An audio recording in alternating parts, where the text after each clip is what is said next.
نہیں ہے کہ نماز کا حکم دیا آدمی فوراً نماز پڑھنے لگ جائے، روزے کا حکم دیا آدمی فوراً روزہ رکھ لے، ایسا ہے نہیں۔ لیکن درود اور السلام ایک ایسا عمل ہے کہ خدا نے حکم دیا اور عمل شروع ہو گیا۔ قرآن کریم اللہ نے فرمایا، حضرت علامہ نسیم صاحب، اللہ کا ارشاد ہے، ان اللہ وملائکتہ یصلون علی النبی یا ایھا الذین آمنوا صلوا علیہ وسلموا تسلیما۔ بے شک اللہ اور اس کے فرشتے درود بھیجتے ہیں، مومنوں تم بھی درود اور سلام بھیجو اور خوب بھیجو۔ یوں ہی آیت پڑھی گئی، کہیں بھی پڑھے مجمع سے درود کی صدائیں بھیجنے لگی، مطلب حکم ہوا اور آپ نے پڑھنا شروع کر دیا۔ اور پڑھنے کی برکت یہ ہے، سنن نسائی یہ سیاہ ستہ میں سے کتاب ہے، 6 حدیث کی کتابیں ایسی ہے جس کو سارے لوگ مانتے ہیں، تعلق کسی بھی مکتبہ فکر سے ہو، عقائد کچھ بھی ہو، قرآن کے بعد یہ 6 کتابوں پر سب یقین و ایذان رکھتے ہیں۔ انہی کتابوں میں سنن نسائی ہے۔ حضرت انس بن مالک رضی اللہ تعالی عنہ سے روایت ہے، فرماتے ہیں میرے آقا کریم صلی اللہ علیہ وآلہ وسلم نے ارشاد فرمایا، من صلی علیہ صلاۃ واحدہ، جس شخص نے مجھ پر ایک بار درود پڑھا، کیا پڑھا؟ ایک بار درود پڑھا، صلی اللہ علیہ عشر صلوات، اللہ تعالیٰ اس پر 10 رحمتیں نازل فرماتا ہے، وَحُطَّتْ عَنْهُ عَشَرُ خَطَايَا، اور پروردگار اس کے 10 گناہوں کو معاف کر دیتا ہے، وَرُفِعَتْ لَهُ عَشَرُ دَرَجَاتٍ، اور پروردگار اس کے 10 درجے بلند فرماتا ہے۔ کتنے خوش نصیب ہیں ہم، درود ایک بار پڑھیں، سلام ایک بار پڑھیں۔ اور ایک بات عرض کر دوں، جب ہم درود پڑھتے ہیں کیا کہتے ہیں؟ اللہم صلی علی، علماء بیٹھے ہیں یہ کہیں گے کہ صلی علی، اے اللہ تو درود بھیج۔ اللہ نے کہا تم سلام پڑھو، سلام بھیجو اور درود بھیجو، لیکن ہم پلٹ کر کیا کہتے ہیں؟ اللہم صلی علی محمد، اے اللہ تو درود بھیج۔ یہ کون سی حکمت ہے؟ خدا ہم سے کہہ رہا ہے اور ہم الٹے خدا سے کہہ رہے ہیں، تو پتہ نہیں چلا درود ایک ایسا عمل ہے۔ ہم عرض کرتے مولا تو نے بھیجنے کا حکم دیا، لیکن ہم اس قابل نہیں ہے، اس لیے تو ہی بھیج، اس لیے ہم یہ عرض کرتے ہیں، اس لیے کہ ہماری دعا اور ہماری طرف سے بھیجے جو سلامتی اور رحمت جو ہم اس کا مطالبہ کریں، تیری بارگاہ میں عریضہ کریں، اس سے بہتر تو بھیج سکتا ہے۔ لیکن ایک ذہن میں بہت سے لوگوں سے میں نے سنا، بعض لوگ کہتے ہیں صرف درود ابراہیم پڑھے۔ کون سے درود پڑھے؟ درود ابراہیم پڑھے، اس کے علاوہ کوئی درود جائز نہیں ہے۔ ذہن کو صاف کر لیں۔ میں مولانا زکریا صاحب محدث سہارنپوری کی کتاب فضائل اعمال، ٹھیک ہے، آپ میری بات کو غور سے سنیں، میں کوئی اختلافی بات نہیں کروں گا، لیکن آپ کا ایمان تازہ ہوگا۔ فضائل اعمال کا دوسرا نام ہے تبلیغی نصاب۔ فضائل اعمال میں مولانا زکریا نے درود ابراہیم کے علاوہ مختلف صیغوں کے ساتھ ایک نہیں کئی درود نقل کیے ہیں۔ اب آپ بتائیے یار، مولانا زکریا سے زیادہ آپ پڑھے لکھے ہیں یا وہ پڑھے لکھے تھے زیادہ؟ کہ آپ یہ کہتے ہیں درود ابراہیم کے علاوہ کوئی درود ہی نہیں پڑھنی چاہیے؟ اور درود کی برکت میں آپ کو بتاؤں، ابھی ہمارے بھائی حضرت علامہ مزمل صاحب نے کہا نا کہ اگر درود نہ پڑھتے مہر ادا نہیں ہوتا، نہ ہم ہوتے نہ آپ ہوتے۔ اب ایک مستند کتاب کا حوالہ دے رہا ہوں، یہ کتاب ہے مولانا اشرف تھانوی صاحب کی، کتاب کا نام ہے نشر الدین۔ مولانا اشرف تھانوی صاحب نے بھی اس روایت کو نقل کیا ہے کہ جب دونوں کا نکاح ہو گیا، ماں حوا اور بابا آدم علیہ السلام کا، تو رب نے حق کے مہر میں درود رکھا اور حضرت آدم نے درود پڑھ کر کے حق کے مہر ادا فرمایا۔ اب بتائیے مولانا شکلی تھانوی صاحب کی اس بات کو لکھ رہے ہیں، اور درود و سلام کی کیا اہمیت ہے؟ حضرت شیخ عبدالحق محفوظ دہلوی محقق علی الاطلاق سب کے بزرگ ہیں، سب کے شیخ صاحب کو سبھی مانتے ہیں۔ ان کی مشہور زمانہ کتاب ہے اخبار الاخیار۔ کون سی کتاب ہے؟ اخبار الاخیار۔ اس میں شیخ صاحب نے لکھا، مولا میرا کوئی ایسا عمل نہیں جو تیری بارگاہ میں پیش ہے۔ نماز پڑھتا ہوں، کوئی ضروری نہیں ہے کہ قبول بھی ہو، روزے رکھتا ہوں، کوئی ضروری نہیں ہے کہ قبول بھی ہو، لیکن مولا ایک عمل ایسا ہے مجھے بھروسہ ہے تو ضرور قبول فرماتا ہے۔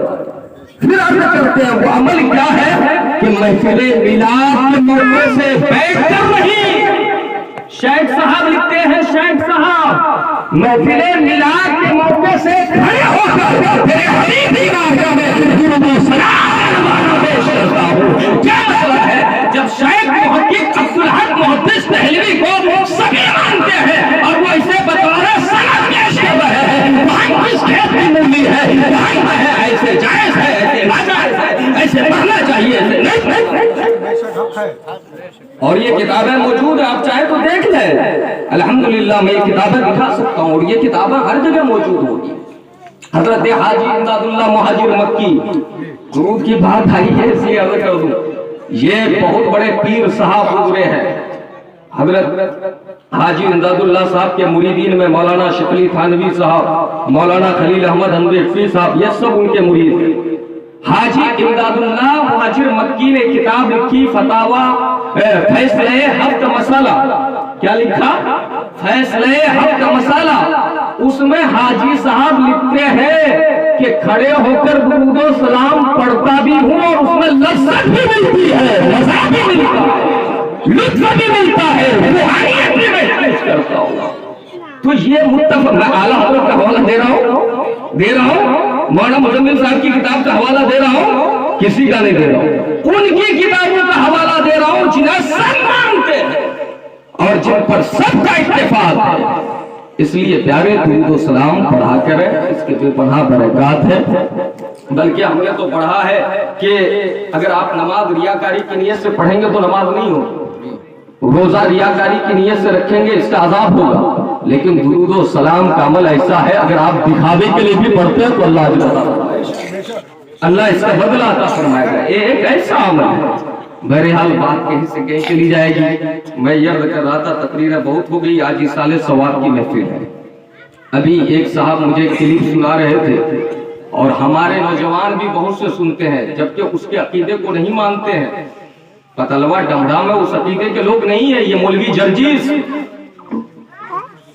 اس نے کیا کہا کہ یہ اجتماعی قرآن خوانی، فاتحہ خوانی، یہ سب حرام ہے، بدعت ہے، ناجائز ہے، اور لوگ نوجوان لوگ بہت اس سے سنتے ہیں۔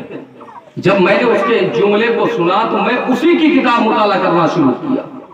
ابے تو کل کا مولوی بنا ہے، تیرے باپ دادا، تیرے مقتدا، تیرے پیشوا فتاوا علماء اہل حدیث، یہ اپنے آپ کو اہل حدیث کہتے ہیں، اس کے کتاب الجنائز میں یہ موجود ہے۔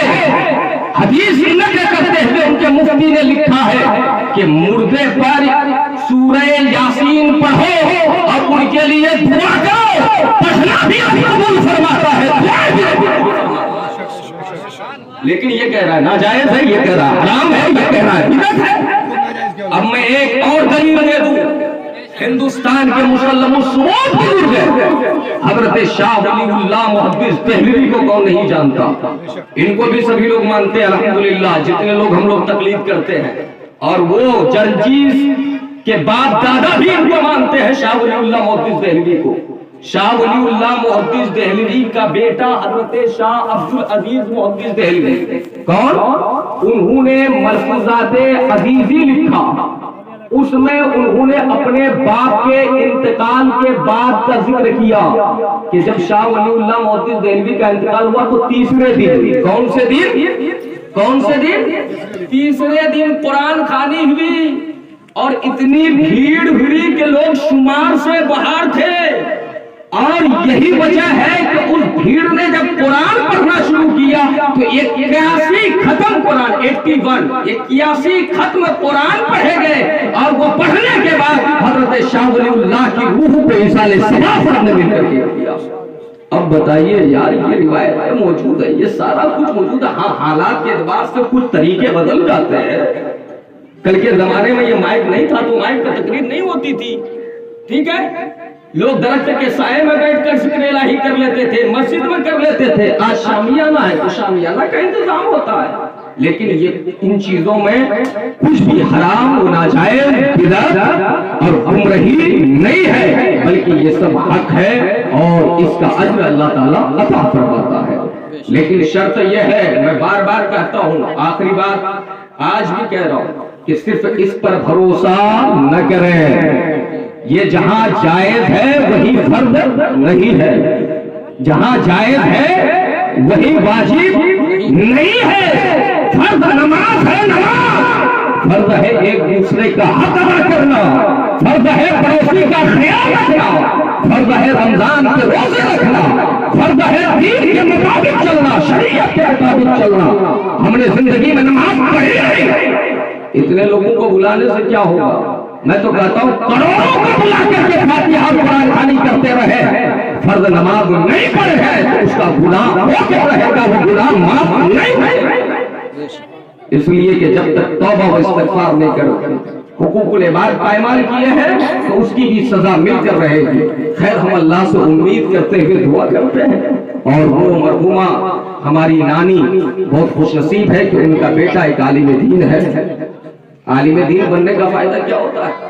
فائدہ یہ ہوتا ہے، نماز تو عالم پر بھی فرض ہے، غیر عالم پر بھی فرض ہے، لیکن غیر عالم سمجھتا ہے کہ صرف عالم کے لیے ہے، یہ بھی ان کے صاحبزادے ہیں، اللہ سب کو سلامت رکھے۔ نماز سب پر فرض ہے، لیکن ایک عالم بیٹا جب نماز پڑھتا ہے تو وہ ضرور دعائے معصومہ پڑھتا ہوگا۔ جب نماز پڑھتا ہے تو ربی ارحمہما کما ربیانی صغیرا کی سزائیں ضرور لگاتا ہوگا۔ اور یاد رکھیں، اس لیے ہم کیا کرتے ہیں، جنازہ کس سے پڑھواتے ہیں؟ یہ جنازہ نماز بھی ہے اور دعا بھی ہے، کسی بڑے عالم کو بلا کر پڑھواتے ہیں۔ ضروری نہیں ہے کہ مفتی صابر کو یا مفتی دلشاد کو بلا کر آپ جنازہ پڑھواؤ، بلکہ اگر آپ کا بیٹا جانتا ہے، اس لیے کہ ایک ماں اور ایک باپ اور ایک بھائی کے لیے بیٹے کے دل سے دعا نکلے گی، وہ تو مفتی صابر کے دل سے نکلے گی، اللہ مزمل حسین کے دل سے وہ دعا نکلے گی۔ اس لیے ہم لوگوں کو لے کر جنازہ پڑھوانا چاہیے، ٹھیک ہے؟ اللہ تعالیٰ مرحومہ کی مغفرت فرمائے، ان کے درجات کو بلند فرمائے۔ آیت کریمہ میں نے پڑھی ہے، کیا ہے وہ؟ فَإِذَا جَاءَ أَجَلُهُمْ لَا يَسْتَأْخِرُونَ سَاعَةً وَلَا يَسْتَقْدِمُونَ۔ اللہ تعالیٰ جب موت دے گا نا تو وہ موت کی گھڑی نہ ایک لمحے کے لیے آگے ہوگی نہ پیچھے ہوگی، اس لیے خدا را موت کے لیے ہمیشہ تیار رہیں۔ اور آج حالات جو کریٹ کیے گئے ہیں پورے ہندوستان میں، وہ حالات یہ بتا رہے ہیں کہ آپ کبھی بھی تلوار کی زد میں آ سکتے ہیں، آپ کبھی بھی، اب تلوار کا بھی زمانہ نہیں رہ گیا، اب بندوق و رائفل کا بھی زمانہ نہیں رہ گیا، یہ ڈیجیٹل دنیا ہے، کر لو دنیا مٹھی میں، ظالموں نے طاقت کی بنیاد پر دنیا کو مٹھی میں کر لیا۔ یاد رکھیں اگر آپ دیندار نہیں رہے تو آپ کے حقوق بند کر لیے جائیں گے، اور آپ کے فیصلے اب کوئی عالم دین نہیں سنائے گا، وہ گنڈے اور موالی آپ کے فیصلے سناتے ہوئے نظر آئیں گے، ٹھیک ہے؟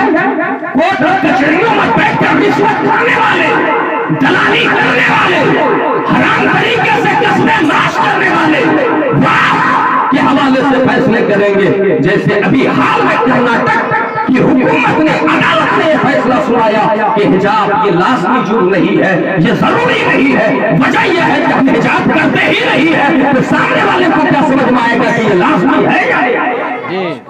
اس لیے ضروری ہے کہ اپنی بیٹیوں کو حجاب کا پابند بنائے، ورنہ ہوگا کیا؟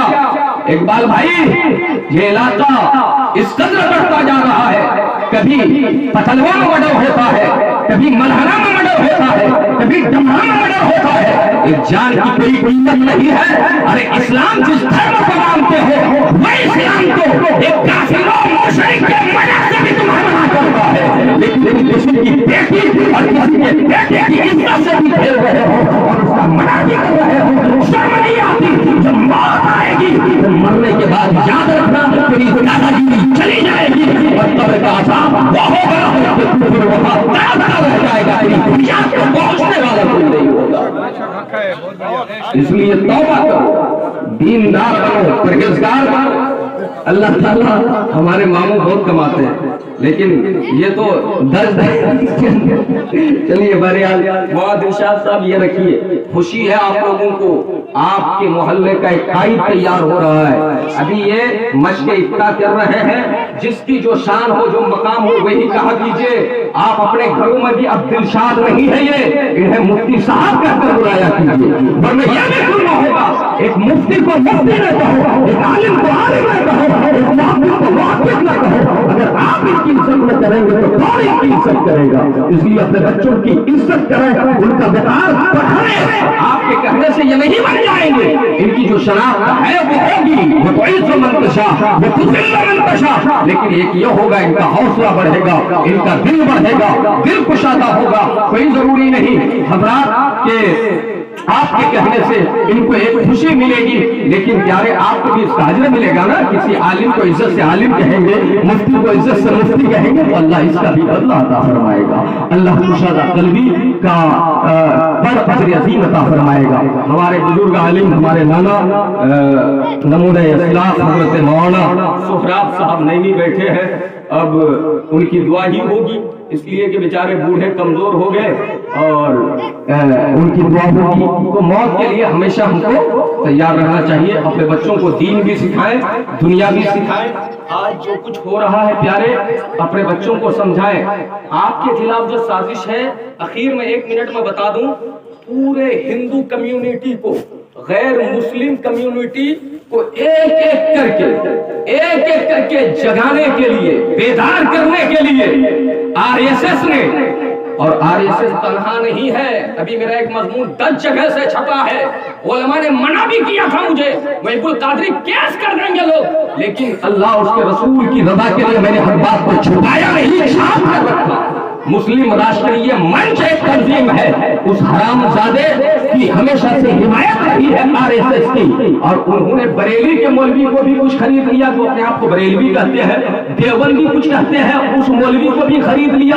کوئی دیوبند سے اس کی حمایت میں نعرہ لگا رہا ہے کوئی بریلی سے اس کی حمایت میں نعرہ لگا رہا ہے. حضرات کہنا کیا ہے کہ یہ ذہن سازی کی جا رہی ہے اور ان ظالموں نے سب کے جذبات کو بھڑکانے کے لیے تاکہ ایک ایک غیر مسلم آپ کا جان لیوا دشمن بن جائے ایک فلم بنایا دا کشمیر فائلز. اس کشمیر فائلز کو دیکھنے کے بعد وہ غیر مسلم جو آپ کا دوست تھا لیکن اب دوست نہیں رہے گا آپ کا دشمن بن جائے گا اور ایک آگ نفرت جو لگائی جا رہی ہے وہ آگ پورے ملک میں پھیلتی چلی جائے گی اور اپنی شناخت اور اپنی پہچان کے ساتھ جینا مشکل ہو جائے گا. یہ بہت بڑی سازش ہے کہ ایسے ہر ایک کو ڈور ٹو ڈور جا کر بیدار کرنا مشکل ہے. لوگ فلمی گیت اور گانے دیکھنے کے عادی ہیں. ہر گھر میں فلم کا کارخانہ ہے ہر گھر سنیما گھر بنا ہوا ہے. اس لیے اسی کے ذریعے سے ڈیجیٹل کا فائدہ اٹھاتے ہوئے انہوں نے فلم بنایا. ہر گھر میں لوگ دیکھیں گے اور مسلمانوں کے خلاف نفرت کی آگ بھڑکے گی. مسلمان مارا جائے گا مسلمان کاٹا جائے گا. لیکن اس میں کیا ہے آپ لوگ بعد میں کہتے جائیں گے نانا بعد میں یہ مولوی پہلے زد میں آئے گا. اس لیے کہ دکھایا اس میں کیا ہے کہ جب جنگ ہو رہی ہے کشمیر میں تو وہاں مولوی لوگ مسجدوں مدرسہ کے ممبروں محراب سے اعلان کر رہے ہیں ان کی عزت لوٹ لو انہیں جہاں پاؤ قتل کر دو جوان بیٹیوں کو چھوڑ کر جاؤ. مطلب یہ ہے جب مولویوں کو اعلان کرتے دکھایا گیا ہے تو ان کی عزت میں پہلے مولوی آئے گا تب آپ آئے گے. یاد رکھیں یہ مولوی آپ کے لیے سپر ہے آپ کے لیے ڈھال ہے لیکن آپ مولویوں کی بھی قدر نہیں کرتے ہیں. اللہ علماء سے آپ کو جوڑے رکھے. دین بچانا چاہتے ہیں تو علماء سے جڑے رہے. ایمان بچانا چاہتے ہیں تو علماء سے جڑے رہے. حقائق سمجھنا چاہتے ہیں تو علماء سے جڑے رہے اور آپ ان کی قدر کریں. یقیناً ماں کا مقام بڑا اونچا مقام ہوتا ہے. اللہ کے نبی علیہ الصلوۃ والتسلیم کی بارگاہ میں ایک صحابی آئے. انہوں نے آ کر کہا کہ میری ماں کی قبر بھی نہیں معلوم ہے. تو حضور نے فرمایا تھا لکیر کھینچ دو اور اپنی ماں کی قبر تصور کرو اور وہیں جا کر ان کے لیے دعائیں مغفرت کرو. الحمدللہ ہماری ماؤں کی قبر سلامت ہے. میں آپ سے گزارش کروں گا ہر جمعے کم سے کم اپنی ماں کی قبر پر جائیے، باپ کی قبر پر جائیے۔ اچھا ایک فتنہ یہ بھی پھیلایا جاتا ہے وہاں جا کر کے ہاتھ اٹھا کر دعا مت مانگو۔ میں کہتا ہوں کوئی ایسی دلیل ہو تو لاؤ جس میں کہا گیا ہے ہاتھ اٹھا کر دعا نہیں مانگنی چاہیے، دعا مانگنا حرام ہے یا ناجائز ہے۔ ارے دعا کا تعلق دل سے ہے، بندہ کبھی کھڑے ہو کر ہاتھ اٹھا کر دعا کرتا ہے، کبھی رات کی تنہائیوں میں رو کر دعا کرتا ہے، جیسے آپ کو سمجھ میں آئے ویسے دعا کرو، لیکن اپنے والدین کے لیے دعا کرو، اپنے مسلمان بھائیوں کے لیے دعا کرو۔ استغفر اللہ ربی من کل ذنب واتوب الیہ، لا حول ولا قوت الا باللہ العلی العظیم۔ وقت بڑا ہو چکا ہے، اللہ تعالی ہم سب کو اس محفل میں بیٹھنے کا اجر عطا فرمائے۔